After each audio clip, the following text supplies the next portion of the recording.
Rice, healthy and nutritious, is a key source of complex carbohydrates and protein. It provides more than 1/5 of the calories consumed worldwide. Today in New Zealand, we've embraced rice as if it were our own. So first to something new, QQ rice in Auckland. There are many different types of rice.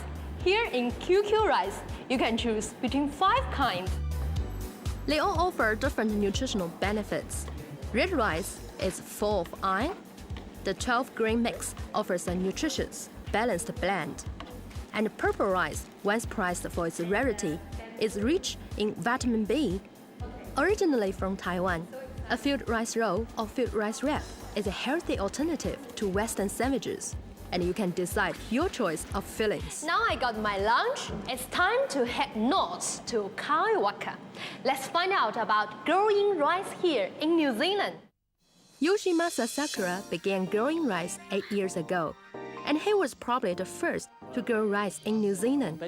His small plot, designed to feed a family of 4 for a year, was part of his eco-house sustainable living project.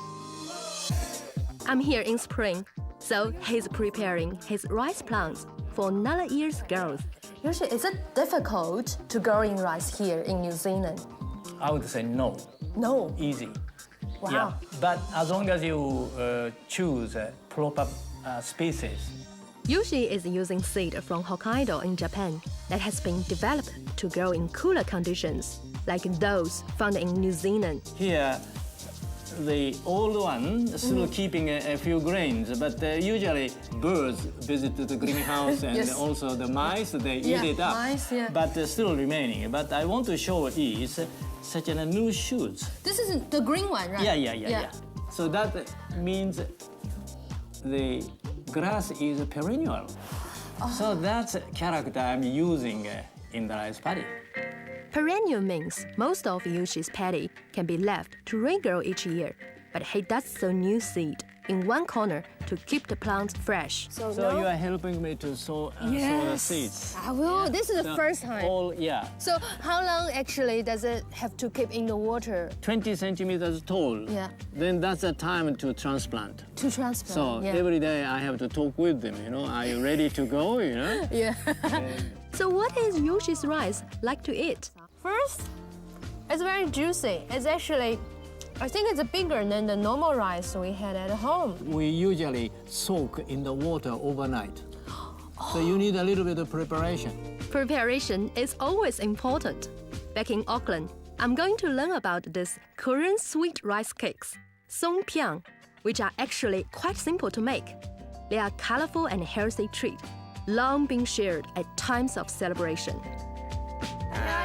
안녕하세요. Joseph and Lisa Kim came to New Zealand 13 years ago and are specialists at making rice cakes. I'd like to introduce our Korean traditional rice cakes. Yes, it's called tteok.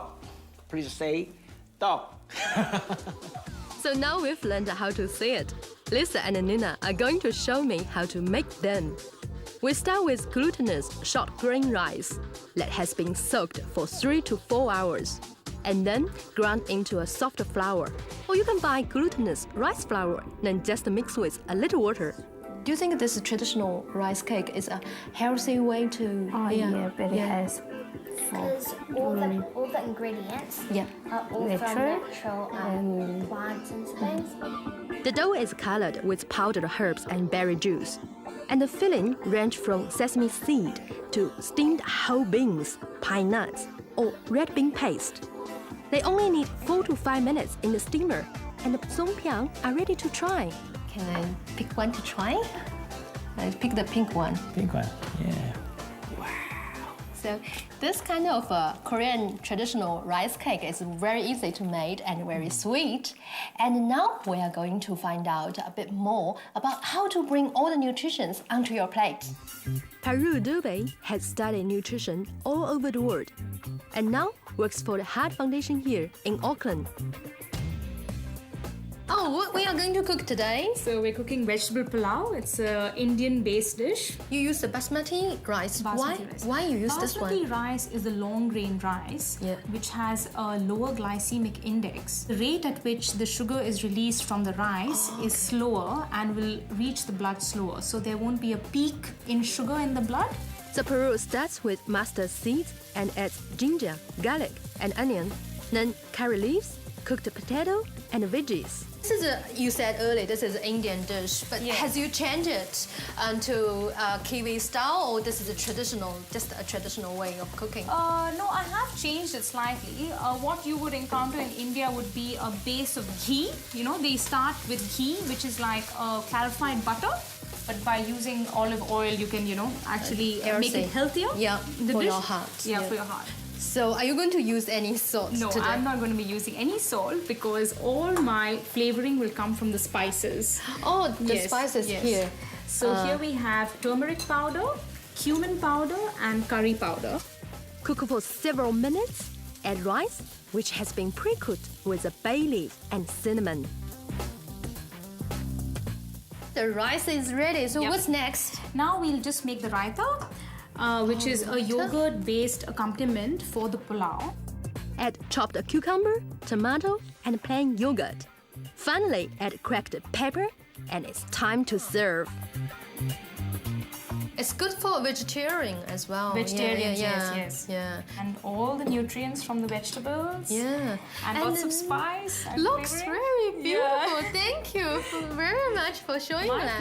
My pleasure. I really enjoyed it. So, no matter if you like savory or sweet, rice is a very healthy way to go. And of course, it's easy to cook.